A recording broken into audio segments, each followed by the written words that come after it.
Hello and welcome to episode 5 of Homebrew. This week we've got Aaron Stainthorpe from Yorkshire Doom Metal Masters mydyingbride here to talk through the new EP, 30 years in the business, and if you're going to go on tour, why it's best to go with Iron Maiden. Alright there fella, how are you doing? I am very well. How are you this evening? Yes, not so bad at all, Seems a while since we were drinking in Danny's kitchen. Well, how long's that? A year and a half? Maybe 2 years ago? It could be more than that, yeah. Yep, can't remember. It was obviously a good night. It's gone quite quickly though, hasn't it? I think the pandemic's it's almost compressed our lives to the point where, I don't know, we'll forget 2020 because nothing happened. People will say to you in 2030, oh, what did you do 10 years ago? Nothing. We just skip it, we just have 2020 again. Yeah, we'll have to, yeah. You got 2 releases out that year anyway. So yeah, we were lucky. Out of it. To be honest, we were lucky. We released our album, The Ghost of Orion, very early March, just before the first lockdown. So people could still go to the shops and buy it if they wanted to. Everyone buys online anyway, but some people still like to go to shops and have a look at the records. So we were lucky in that way. The album came out just before. But it didn't affect sales anyway because, as I say, it's all online. It's disappointing we couldn't back it up with live gigs, obviously, but we're all in the same boat. All bands are in the same boat, which is a shame, because our last gig was 2017, and we were hoping that 2020 would be our return to the live stage with a brand new album, 2 brand new members, new drummer, new guitar player, and we thought, right, 2020. Here's an album, let's go on tour, happy days again. Unfortunately, that never happened. Hasn't come to it. Yeah, so the non-playing live is really an extension of what we've been doing since 2017 anyway. So the impact of not treading the boards in front of your fans hasn't been that great for us because we haven't done it for longer than most bands anyway. So it wasn't a sudden thing. It just never came back like we hoped it would. Yeah, so it would have been 30 years under the belt as well. Yeah, I know. We it's lucky really because we don't have a manager. We've never had a manager. Me and Andy have managed the band from day one. We had a brief dalliance with Ronnie James Dio's wife, Wendy. She wanted to manage us for a while, and we had a little bit of back and forth with that, and it just sort of fizzled out a bit. Nice. So me and Andy have called all the shots. And it just means that when things go wrong, we take it on the chin, and when things go right, we sort of pat each other on the back and say, "Well done, fella." Nice one, mate. Yeah, but we were hoping to get back on the road, but because we don't have a manager, we're a bit slack. So we hadn't planned a 30th anniversary birthday party. We hadn't planned this big lavish affair which other people thought we were planning. Okay. So luckily for us, the pandemic stepped in and meant we didn't have to plan anything anyway. So we dodged the bullet there. You've got one. But it would have been such a shame if we'd have hired a venue and got everything together and then it all fell apart because of the pandemic. So we have dodged a bullet there. But we'll do something for our 35th anniversary, possibly.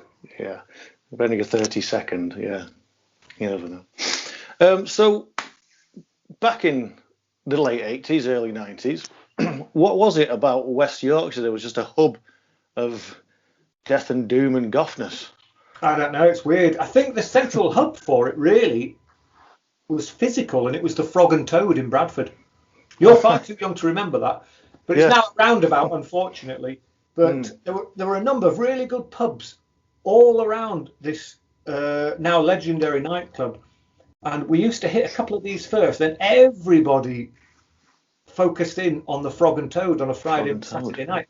And you would get coach trips from I don't think Scotland, but we had coach trips from like Newcastle and up from Nottingham and Hull and Liverpool.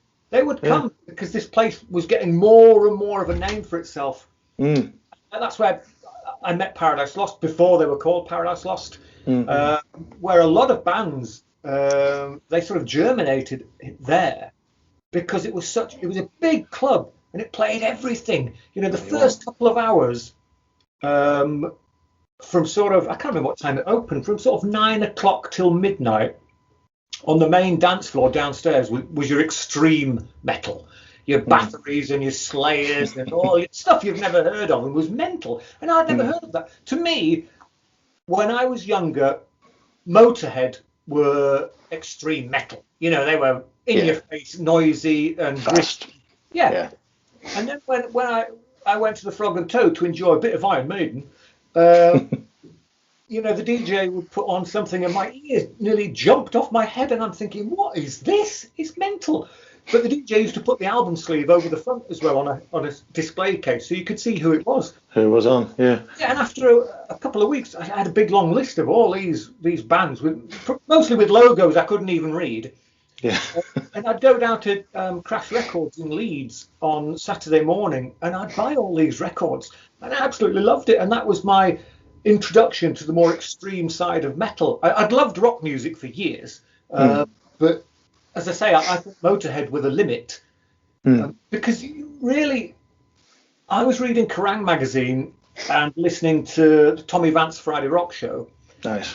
And those two things were only really giving you, I guess, mainstream metal and rock, which was AC/DC's and on all the rest of it. Yeah.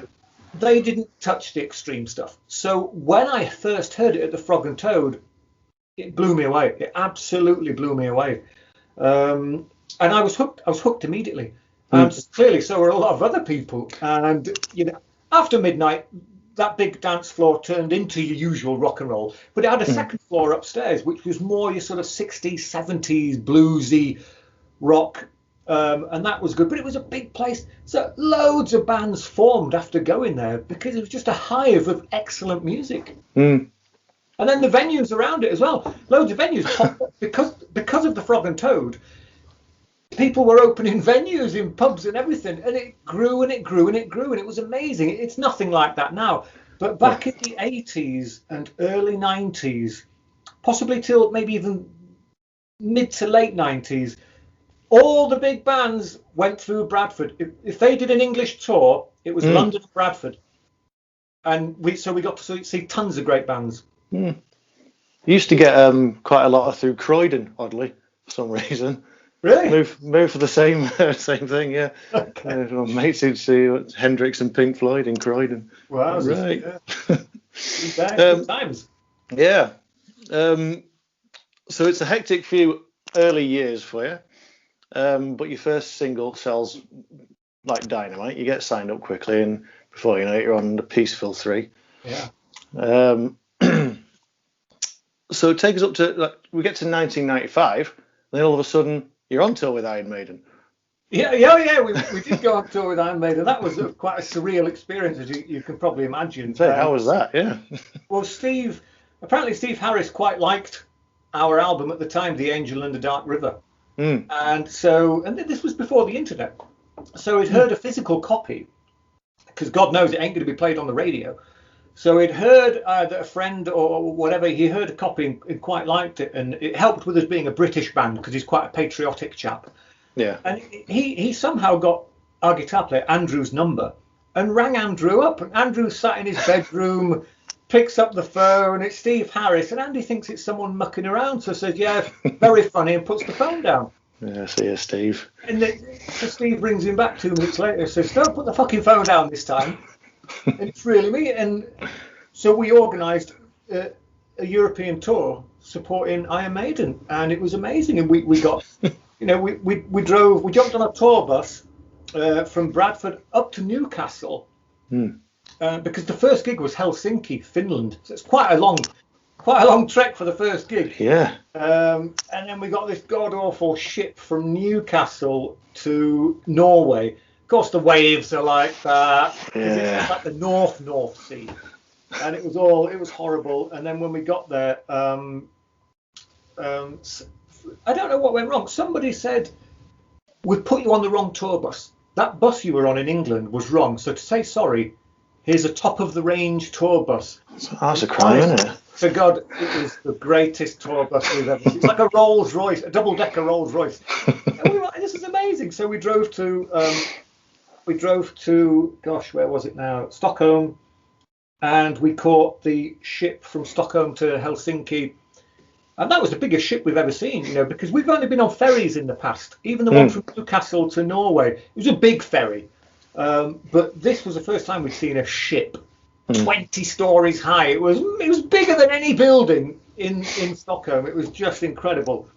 And when we got on that again, we've upgraded you to first class because of that cock up with the bus earlier. And we were thinking, what?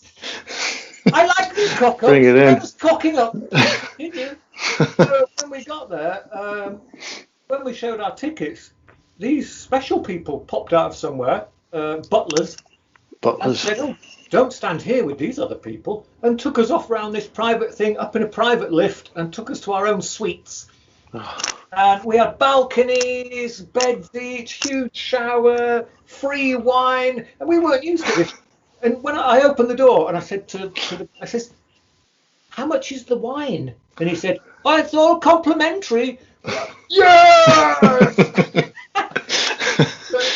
There were 6 of us, two per room, Jesus, including the crew. yeah. And you know, you get free bathrobes and slippers, and we were wearing everything that was free. And then laughing that, we'll steal this, even though it was free. Free anyway. Get it in your bag. We're taking it with us. And it was an insane time. And we went down to there's a cabaret going on down in the main sort of showroom. And there's some famous people. I can't remember who they were now because we were blotto. And it was just great. We got VIP seats right at the front as well, and we were like proper rock stars. You know, there's all these other tourists thinking, "Who are those guys dressed in black down there? Pissed as farts." It was us. And so we caught that ship over to Helsinki. We jumped off on the bus up to it was either an ice skating rink or an indoor basketball arena. So it's not a stadium, but it's like a half stadium. And we're nervous to hell. The crowd's massive. You can hear the crowd. And we're in the dressing room, absolutely shitting bricks. And we hadn't seen anyone from Iron Maiden yet. And then Steve Harris walks in 10 minutes before we go on stage. And we're all like that, fucking hail to the king. And it was great. You know, he was saying, "Oh, I love your new album. I'm glad you're on tour with us. Hope you have a good time. You know, we'll treat you well. But more importantly, who plays football?" And my hands up, Andy's hands up, Rick's hands up, and the tour manager's hands up. He says, "Right, never mind tonight's gig, get that out of the way. Tomorrow we're playing a proper Swedish team back in Stockholm. So meet me on my own tour bus." He's got his own tour bus, obviously. Naturally, yeah. Outside the venue at about 10 in the morning. We're like, "Oh, fucking hell, this just gets better and better." We did the gig, it was ace, got back on the ship, went back, drunk as skunks, went to Steve's tour bus, and we're like, "Steve, we've got no gear. We didn't plan on playing footy. None of us have got football boots. It doesn't matter a fuck. He's got hundreds of pairs of different sizes on his bus anyway." So we're putting all the gear on with all the classic West Ham Iron Maiden shirts. Nice. We're running out onto the pitch smoking. Oh, fucking hell, this is great.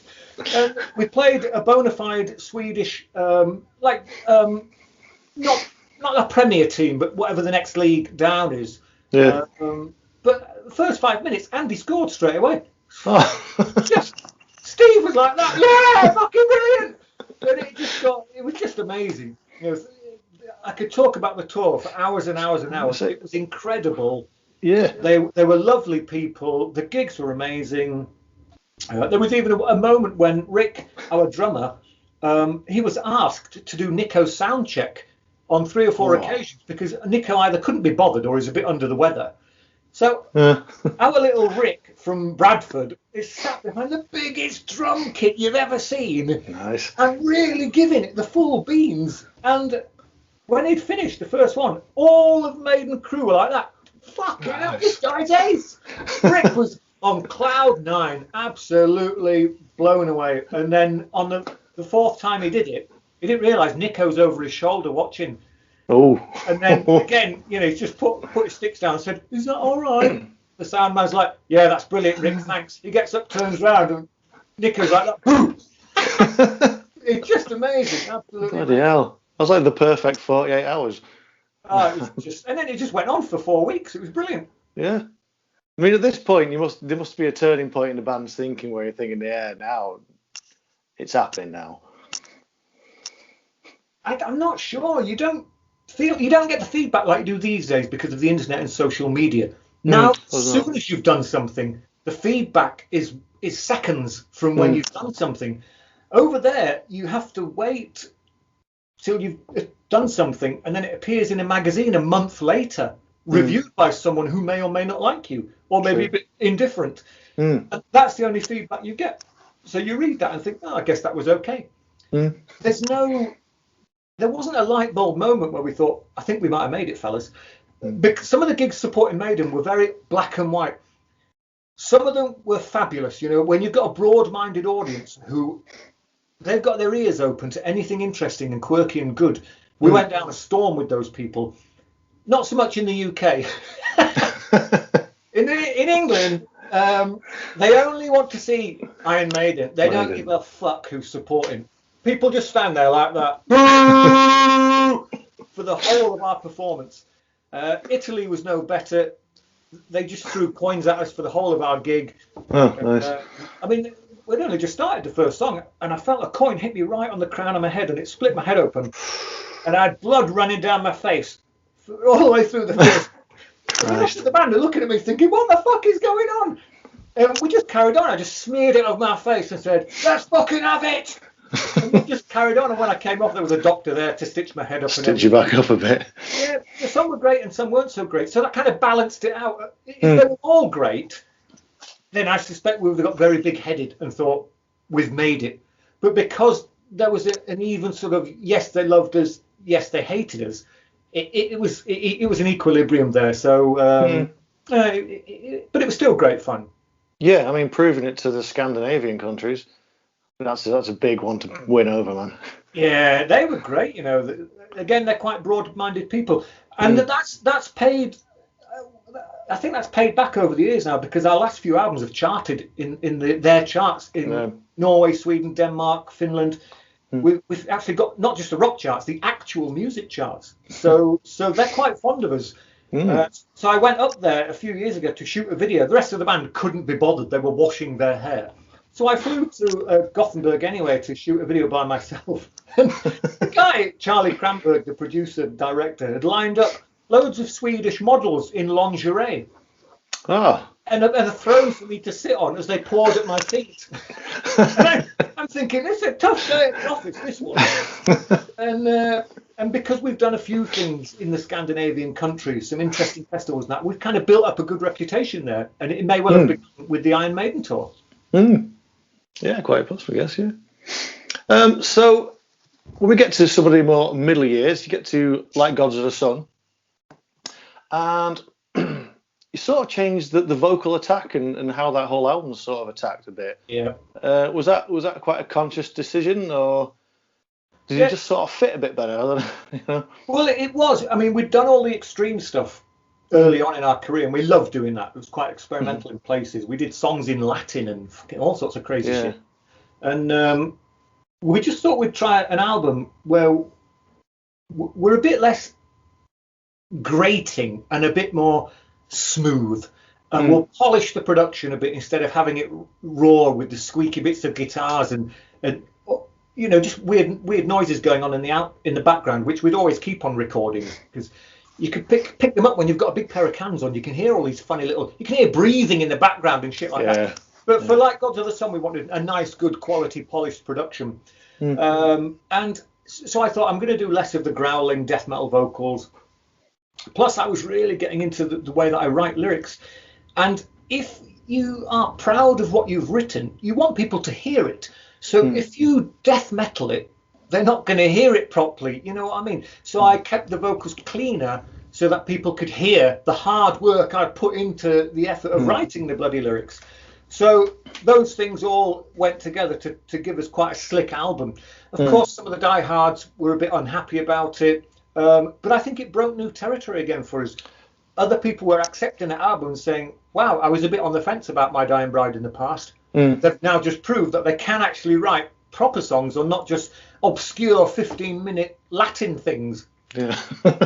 But it sounds like it was the songcraft that sort of dictated how that went forward. So were you doing something different Yeah, in your writing process? That was a conscious decision to make things a little bit more easygoing for an attempt to appeal to a more broader audience. Some people obviously shouted, "Sell out!" I couldn't care less. When you say "sell out" to My Dying Bride, it's, even our current album, The Ghost of Orion, people are saying, wow, it's very commercial. Yeah, for My Dying Bride, you play it to a load of regular metalheads and they'll still think, oh, that's really dark and depressing. How can you listen to that? It's so extreme. So it's a commercial album for My Dying Bride, but it's by no means a general commercial album. No. And that was a bit like Gods of the Sun as well. The record label gave us a bit more money for videos, so the videos were a bit more flashy. And it just looked like we were stepping up in the world, and I don't think there's anything. Well, all bands want to step up a little bit. There's nothing wrong with that. Well, no, you can't stand still. That's the whole point, So, Ghost of Orion, the new one. Yeah. Well, the one came out last year. It was a year old on, what was it, the 6th Saturday? Was it last week? Sometime? Yeah, it was Saturday. Yeah. Yeah, and I see you put out a brand new yellow vinyl for it. Yeah, they were done ages ago. I thought they'd already been released, and it was only, I think the record label said, oh no, we were holding them back for a celebratory moment. And I was like, oh, okay, great, that's fine by me. And when I was a kid, particularly with Iron Maiden, I bought every format they released. Picture discs, 7-inch picture discs, the cut-out 7-inch discs, 12-inch picture discs. I bought the works. Anything with a fold-out, flappy thing. I was a collector and I loved it. So when the record label say to me, right, we're going to do, particularly our current EP, we're going to do 6 different colours. I'm like, fuck yeah, we'll have a bit of that. We're in. But you will get some cynics saying, oh, you're just forcing the die-hard fans to buy every copy. No, we're not. If you want to, by all means. We're not. The record is there's no extras on certain ones. It's not like the gold vinyl has a weird remix. The red vinyl has an extra. It's not like that. That would be, I think, a step too far. But having different coloured vinyl, I think, it's great. I love it. I did all that when I was a nipper. Yeah, I mean, the yellow one in particular, one of your unboxing video looked epic. Yeah. My favourite one was the. Well, it's not called red. That's a bit too easy. It's called ruby. It's a real blood red colour. That just seems to suit what we do. The blood red. Amazing. Yeah, and opening it with a full butcher's knife there. I use that knife for everything, and I thought, well, because I don't have nails enough to get those annoying plastic things off, and I just thought, what's the shot? That'll do. Bosh. Yeah. So you've also done a bit of diversifying, I see, as well, because unfortunately it hasn't arrived yet, but I ordered a crate of your beer. Yeah, I was hoping for it to be here for this. That's the one. Bit of Old Earth. Pint of Old Earth, landlord. So what was that just a thing? Was it just you know what, we should have a beer? Yeah, we actually we started that in 2019. All right. Spent months and months tasting and tasting and tasting. Oh, it was a nightmare until we got the exact flavour that we wanted. And it was just unfortunate, as I say, we were doing this in 2019. By the time we got the flavour we wanted, the pandemic showed up. We couldn't get it to the pubs. So it had to be online only. Some people could make their way to the brewery in Halifax to buy it face to face, but then even that got knocked on the head, and it was the wrong time to release a product, but we'd already made it. It's the first product we've ever released that has a sell-by date, so we had to launch it anyway. We had a bit of a launch party, and again it was one of these distanced affairs, and only certain band could come and only a couple of guests, so it wasn't what we wanted it to be, but we needed to launch it with something, and we did some social media stuff. And it's done quite well, actually. considering the restrictions of how we can transport it around. But when we're hoping towards the end of 2021, pubs, we all hope that are going to reopen, and then we can get kegs of the stuff round to all the bars, because we've got all the that's a bar runner there. We've got all the bar runners done. We've got beer mats. We've got the full Monty. Oh, cool. We've just got nowhere to put it. So when we're going to have a second launch, when we're able to bring everybody to the brewery, because the brewery also has what they call the pallet bar.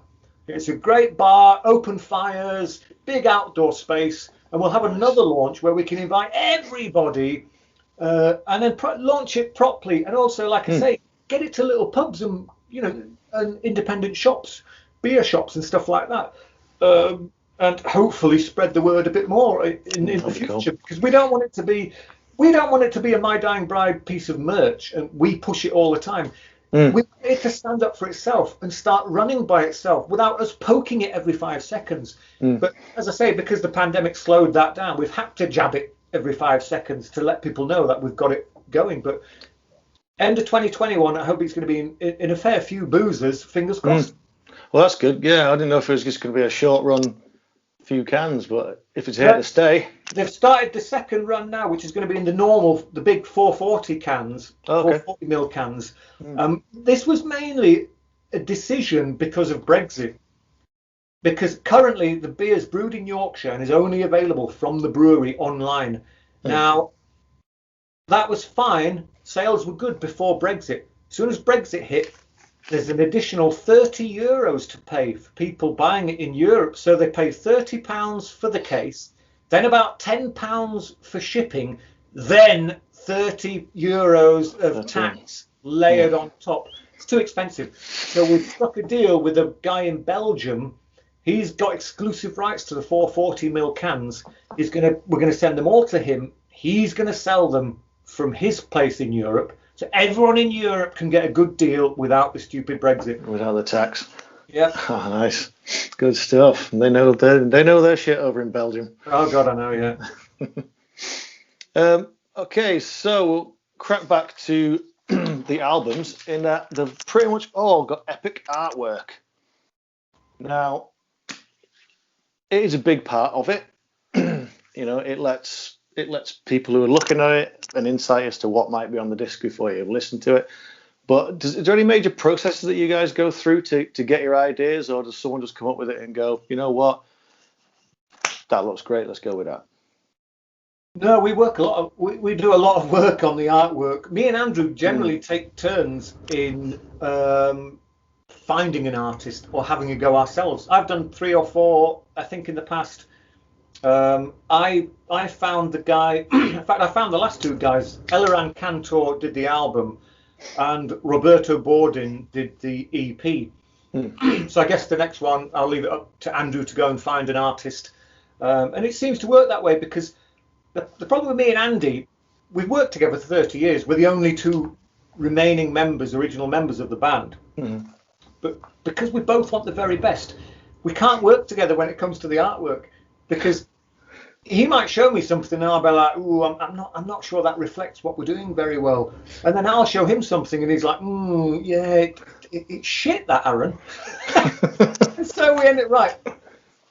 Okay, I did the last one. You go and find an artist, give them some lyrics, give them a tone of the music, and let's see what they can come up with. And sometimes we've hit the nail on the head and sometimes we haven't. But for the most part, I think we've done quite a good job.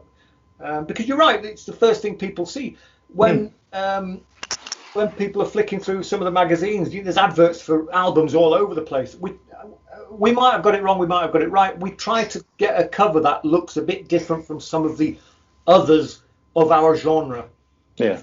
As I say, whether we've actually done that right or wrong, I don't really know. But I love all the covers, they're great. And it's nice to see them on T-shirts and on flags and on all sorts of stuff. The last one, that one behind me. Yeah, it's cool.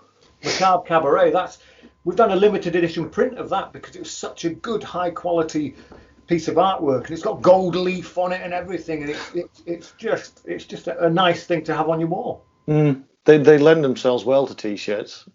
I mean, that's always a good thing, isn't it? It helps if your artwork's. I mean, I'm a massive fan of Nick Cave and the Bad Seeds. Followed him for about 20 years. I don't own a single t-shirt because the designs are shit. They're just shite. You know, I mean, the album covers aren't any better either. They make no effort whatsoever. And I sit there with my hand in my head thinking, you guys could have been millionaires by coming up with some nice artwork which translates well to merchandise. They're just not bothered. Shit album covers, shit merchandise. I don't own a single t-shirt. Well, that's that then. Yeah. There you go. So what's it now feel like? Harping back again to the 30 years, I suppose. But now, MDB are the people inspiring other people. The new batch, so to speak. So now you're on that side of the fence. I mean, that must hit home somewhere in you. Yeah, it's quite nice to see. There's quite a lot of it around though, and a lot of it sounds quite like us. You know, it's not so much an influence; it's almost like a direct copy.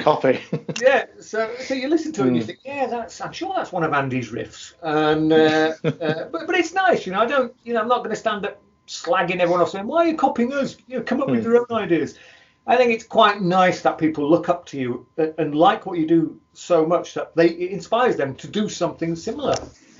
There's nothing wrong with that. And, you know, we've done tours and festivals where, we've seen some of these younger bands performing their particular style of doom and gloom, and some are good at it and some aren't so good at it. And it's just the way it is. I think the thing that we do, though, we really throw ourselves into it, hook, line and sinker. You know, I can't live without the band now because I'm propelled and compelled to write and create things for My Dying Bride. It's something that builds inside me to the point where it's going to explode, and I have to get it out. I have to write the lyrics as fast as possible. I have to pour my heart into them, and it becomes part of me. That's why the albums are like my children. They're not just.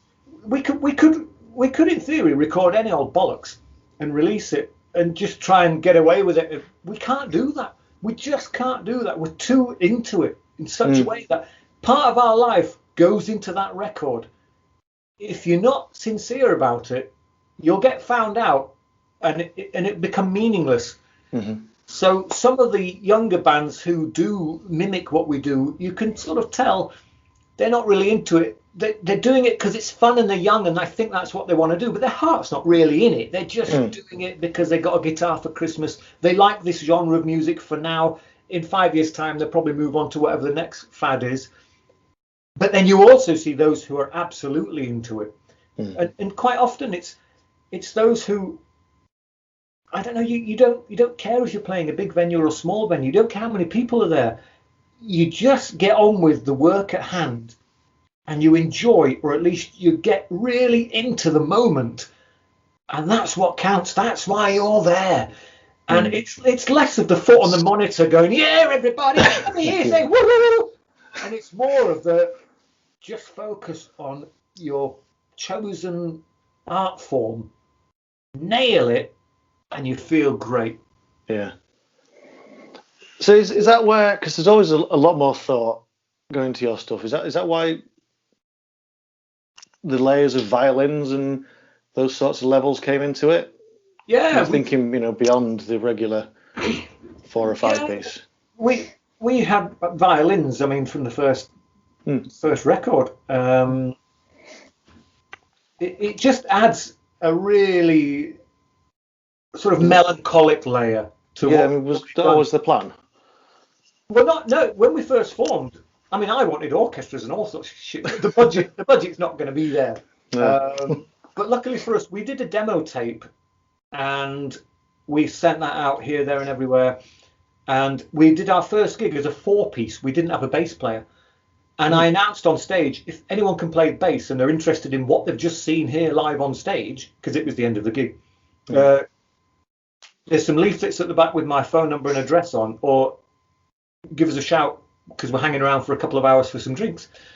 And Aid, our bass player, who turned into our bass player, he was there at the night, and we basically said, yeah, great, well, let's audition you at the weekend. Fabulous. We gave him the job. And a couple of weeks later, I got a letter, because this was before emails, obviously. I got a letter from Martin in Sheffield saying he plays bass.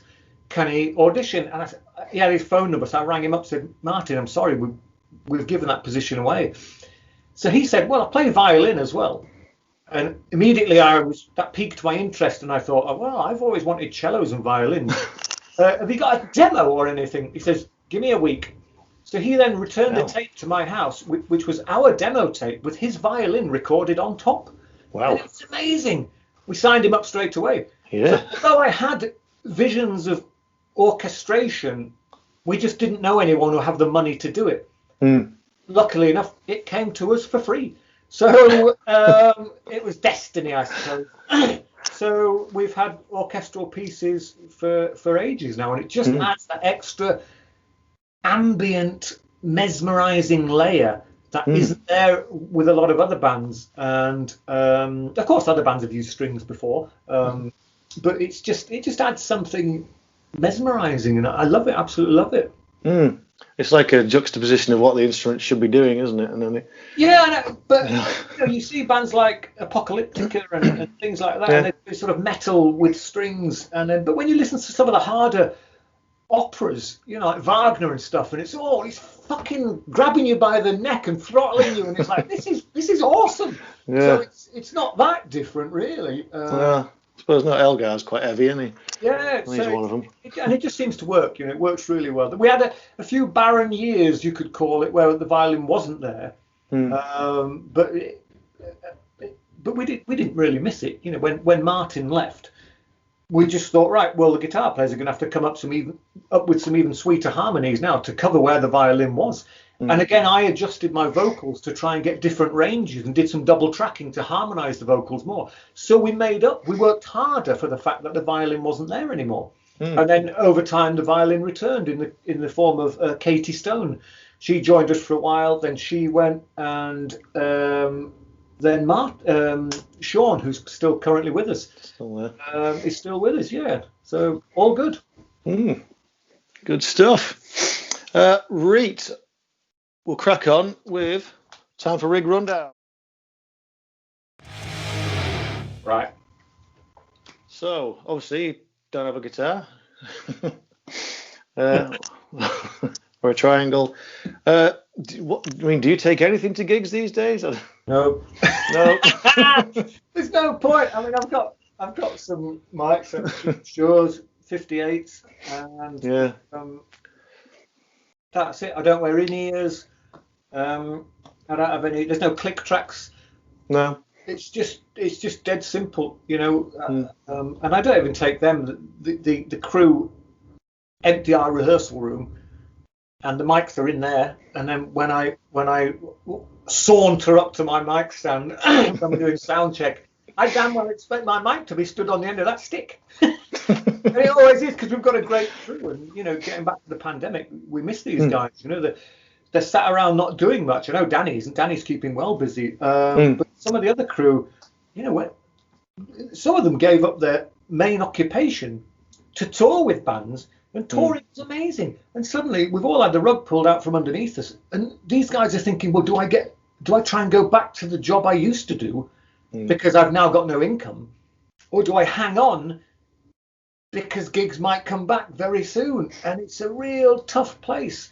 A real tough place for the crew, but there's not a lot we can do. We can't do anything to help out because we're not doing anything either. No, I guess not. No. When you guys do go out for a period, I mean, how hard is it to keep that voice in check? If you do you run back-to-back dates, or do you always have a day off in between? No. No, you run them. Yeah. We can do 4 gigs in a row if need be. Yeah. Do you know what? I'm lucky because I can do the death metal vocals, which is it's proper full on. You take a massive lungful of air, and you get your throat into this particular position, and you roar until you actually see sparks. It's like you're popping blood vessels, and all your veins are sticking out. They're all popping out on your head, and you give it the full fucking Monty.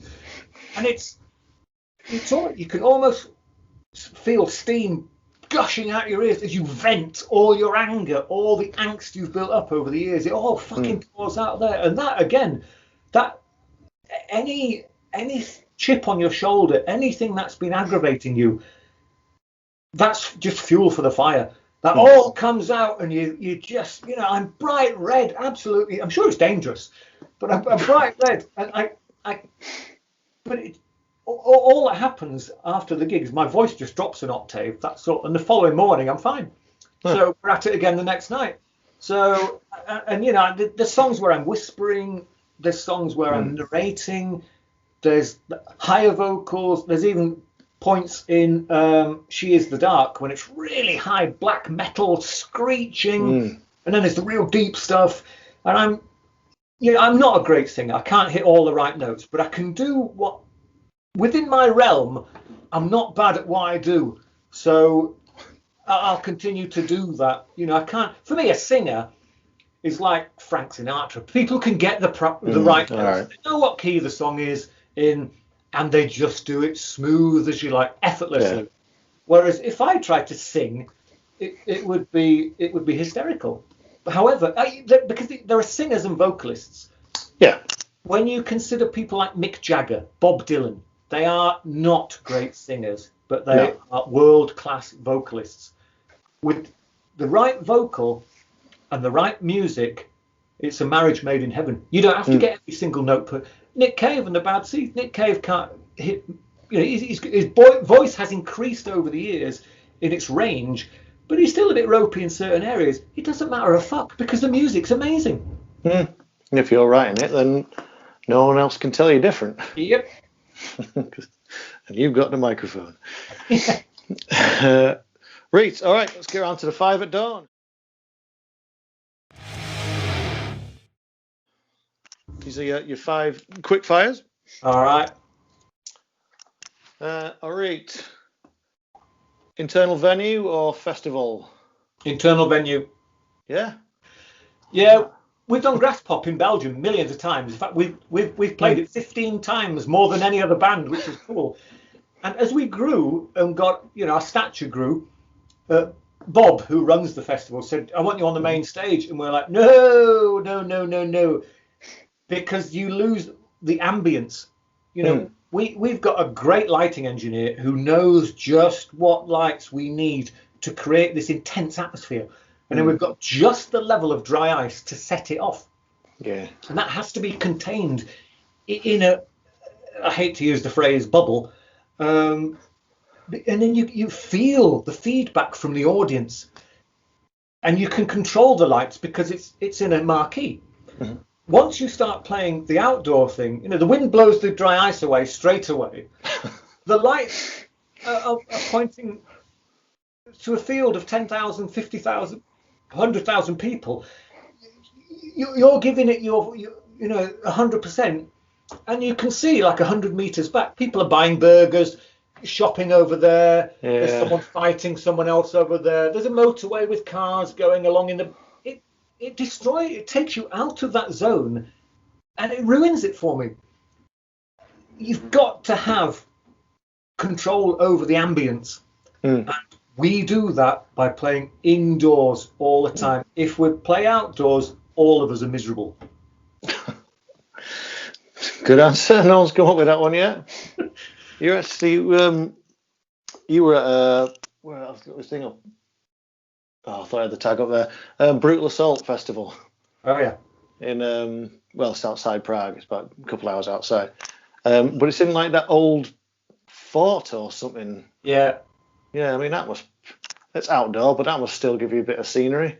That's more like it, because on some of the battlements they have big blazing fires as well. So they're dotted around, and the walls are high enough for you not to be able to actually see over into the city beyond.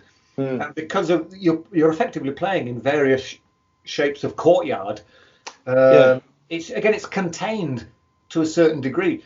So that's okay, because some outdoor ones are good, but only if they're sort of smallish. I mean, we did an amazing one in Norway many years ago. The only way to get to the backstage was our dressing room was a yacht, but a sailing yacht with proper sails and everything, and a wooden boat. So you lift the hatch and you climb down, and it's all your dressing room. And then there's a knock on the side of the boat, and you look out. There's a landing craft from World War II to pick you up. You know, one of those with the front like that, and the front goes down when you. So we get in there, and it drives us to the back of the backstage area, which is on an island. And the front of it comes down, and we all rush off like we're in the military. And you walk up onto the backstage area, and the venue is a horseshoe-shaped rock formation like this, with the crowd inside it. And genius. The Northern Lights doing their stuff, and it's just like, this is fucking great. Yeah. Amazing. So some outdoor ones are all right, but the ones that, the big ones in the field to 50, 100,000 people, it's not our cup of tea. Yeah, fair enough, I can get that. Okay, old classic or new material to play? Well, are you talking about us or other music I listen to? No, you. Yeah. Oh, for me, it's going to be new stuff every time. I mean, I love the classics. We sing when we pick a set list. We try and get at least one song from every album. It doesn't always work because we're getting long, we're getting more and more albums. And there are a few classics we always put on there. But when you've got a new album, you're obviously going to promote it. And the new stuff is, again, when I said before, you don't just write it willy-nilly. We pull our socks up and we pour blood, sweat and tears into it. And it's the best we can achieve at that point in time. And that wasn't that long ago. So we still feel that this is the best stuff we've ever done.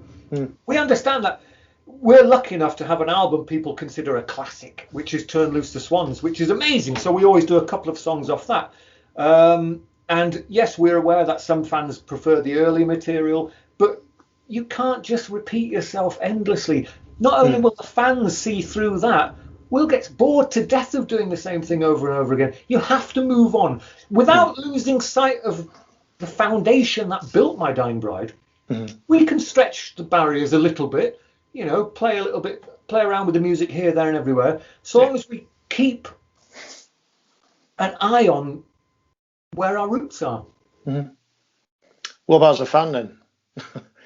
As a fan? Yeah. Well, there's too much to choose from. It's like, for me, Metallica, they've released 1 billion albums, but my introduction to Metallica was Master of Puppets when that came out. So for me, that will always hold a special place in my heart, and I consider it to be their very best album.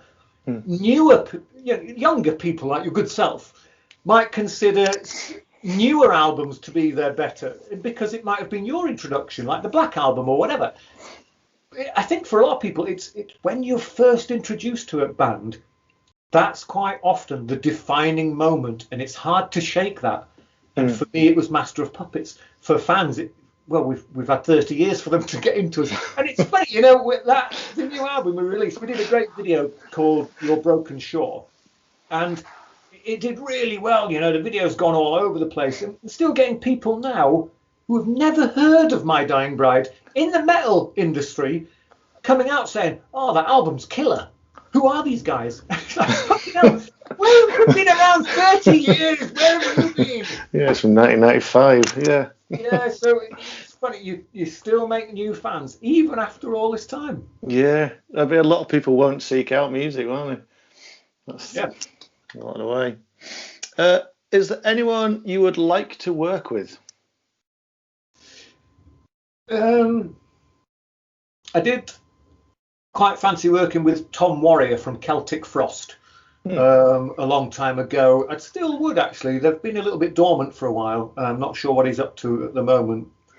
But I prefer the less glossy artists. I'm sure Tom won't mind saying that. People who are really into, again, that people who are dedicated really into what they do, and they're not just doing it for the rock and roll thing. You know, I'm just not rock and roll.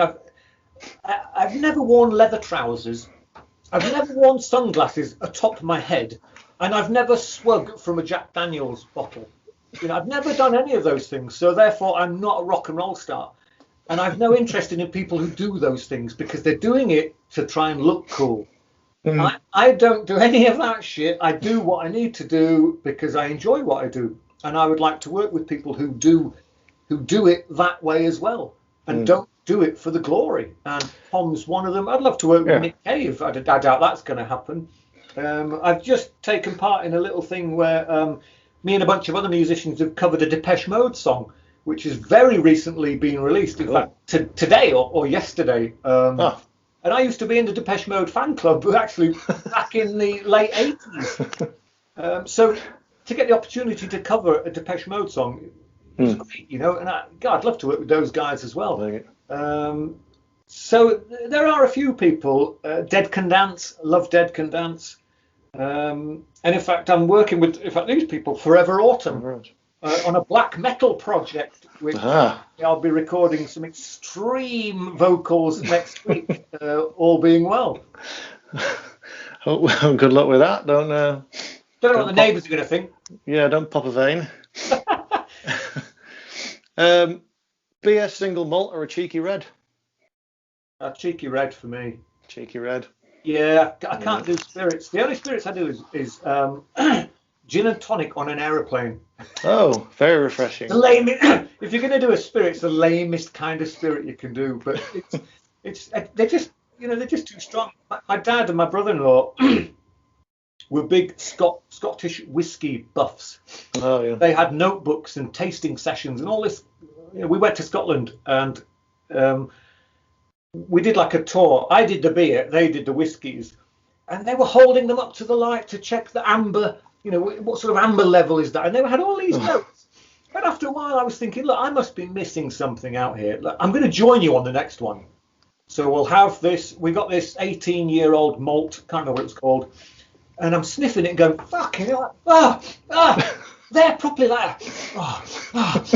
And it was, my eyes were watering before I'd even drunk it. And then we're sipping. Are we sipping? We're sipping. We're sipping it. And it's like, oh my God, that's fucking foul. I can't drink spirits at all. They're not just drinking it; they're swilling it around their palates to get the flavour. And I could barely. It burnt my lips, and I swallowed it as fast as I could, followed by half a pint of lager. And I love wine. You know, I do wine and I do beer and I do a gin and tonic. That's as heavy as I get. Fair enough. Fair enough. You should be able to taste what you're drinking, shouldn't you? Yeah, I think so. Okay, last one then. You might not have just the one, but what's been your favourite live moment? Which is a huge question. Well, I did like Rammstein at Manchester Evening News Arena. God, probably that must be nearly 10 years ago now, possibly. Yeah, nearly 10 years ago. It was epic. It was just we'd seen the videos, you know, with all the flames and all the madness, but it's different when you're there because obviously it's 10 times louder. Yeah. And despite being in the middle of the audience, as it were, when the flames go off, you can still feel it. So the people at the front must be scorched. For the sort of the bombasticness, I think definitely Rammstein. But again, you know, we've seen Nick Cave and the Bad Seeds a few times, even when he's done his solo stuff. But I actually liked it. Him and the boys did this Grinder Man thing, where it was their noisiest possible stuff. It's too noisy for the Bad Seeds and too noisy for Nick's solo stuff. Everything was out of tune, was loud as fuck. They walked on with snakeskin shoes on and fucking cowboy hats and bollocks like that. And they just fucking went for it. There was wires all over. It was a mess. Cables all over the stage. They're falling over each other. It was fucking brilliant. Absolutely brilliant. It was loads of middle-aged men, as visceral as you like, angry at the world, pouring their hearts out. The crowd fucking drop dead loved it. Went for it. That's it, when you know it's real or not, like you were saying. Yeah. Exactly that. Grinder Man, brilliant. What about yourself being live? Have you had one of those moments where you've been, tonight we're nailing it? Yeah, it was Paris a club called La Locomotive, Ah. which sits under the Moulin Rouge. Oh, nice. Because it has a curfew because it's part of the Moulin Rouge building. The posh people, the tourists who have gone to the Moulin Rouge to see some titties, they'll hear our noisy rackets coming through the floor. So there's a curfew at 10 or 11, half 10 or something like that. And we walked on stage. Well, the lights go down, and you shuffle on stage. As soon as the lights went down, the fucking roar from the audience was deafening. And we did that classic looking behind us to see if the Beatles had showed up. And it never stopped. We played the first song and people were fucking screaming all the way through it. Nice. And when we finished the first song, the volume just went through the roof and it was packed. And when you get that, you don't just hear it, you feel it. You're absorbing it, and your adrenaline is on fucking overflow. Yeah. And suddenly, all the songs are played way quicker than normal. Because like, this is fucking brilliant. The guitar players are giving it that. I'm like that. It was stage diving and fucking madness, and it was just, we did. Thanks very much, good night, and we waltzed off. And they shouted, "We want more! We want as loud as possible." We came straight back on because it was just absolute madness. And when we came back on, the roar again was just staggering. And we felt like proper rock stars, It was just absolute nuts. And then we realised we came crashing back down to earth when they clear out the venue before they can open the Moulin Rouge above, and you leave out of the stage door at the end. And there's some autograph signing, which is fucking great, and all the rest of it. And then, we're trying to get the tour manager to say, "Aaron, come on, we've got to get you on the bus." And there's women and people everywhere. It's like, brilliant. The bus wouldn't start. We all had to get out and push it. We're pushing our red bus down the streets of Paris. All the fans laughing their heads off. Oh, dude. Oh, no. What come down? What a way. That was a great gig, though. Yeah, Steve Harris wouldn't have had it. I know.